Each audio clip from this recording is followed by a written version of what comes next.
Hello, I'm Amara Jones, and welcome to Caffeine TV, your daily video news brief, here to take you through 3 headline numbers in just 3 minutes, giving you a different take on everything from housing policy to the Real Housewives. Speaking of Housewives, the Real Housewives of Atlanta premiered last night, and we'll come to that later. The first number up today is 1,500. That's the number of U.S. troops headed to Iraq, announced by President Obama on Friday, effectively doubling the number of U.S. military personnel in that country. Now, President Obama says that the troops headed there will not fight, but will instead train the Iraqi army, which seems to be a good thing, given the fact that hundreds of thousands of Iraqi troops melted in front of ISIS this year, and in the process ended up turning over tens of millions of dollars of U.S.-made military equipment to ISIS, which they then used to rampage across the Middle East. But I have to say that when I hear the words thousands troops war headed, it gives me the sneaking suspicion that those U.S. military personnel might end up doing more than just training the Iraqi army on how to march and shoot. I mean, historically, that's how the United States has gotten involved in some key wars. Take Vietnam. We started out with hundreds of advisors that then led to thousands, which then led to hundreds of thousands,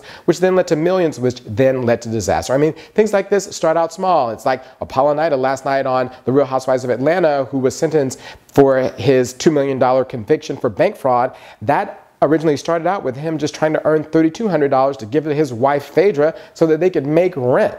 The next number up today is 83 as in 83rd. That's the number of U.S. Attorney General that Loretta Lynch, nominated by President Obama yesterday to take over the Justice Department from current Attorney General Eric Holder, will be if she is confirmed by the Senate. Now, no, I didn't say Loretta Lynn. I said Loretta Lynch, who is the U.S. District Attorney for the Eastern District of New York. Now, if you've never heard of her, it's fine, because she spent more time doing justice than talking about justice. When the New York Times tried to turn up something about her, an investigative report, all they could come up with is that she likes to read and go to the gym, which makes her like hundreds of millions of other Americans. But what she has done is she's convicted terrorists and held banks accountable and handled really high-profile police brutality cases here in New York and got convictions for those. Now, one of the things that we spoke about in September when Eric Holder announced that he was resigning is the fact that he was leaving big shoes to fill, particularly when it comes to civil rights. Well, Loretta Lynch was, in fact, solicited for the job in part by Eric Holder because she has a really strong record on civil rights. I mean, her father was involved in civil rights in North Carolina, and her family has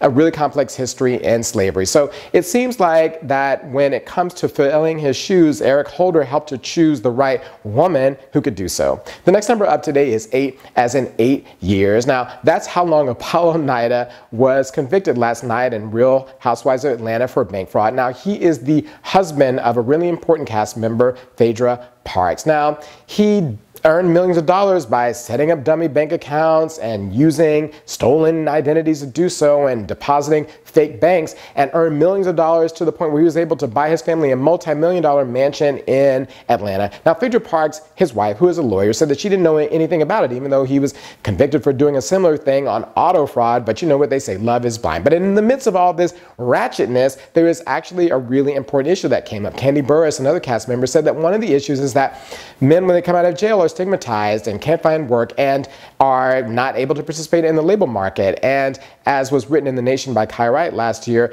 black men, when they apply for jobs after prison, are 3 times less likely to receive a call back for an interview than white men who've been convicted of the same crime. So it seems to me that in the midst of all of the mess last night actually was highlighted an issue that we all need to pay attention to.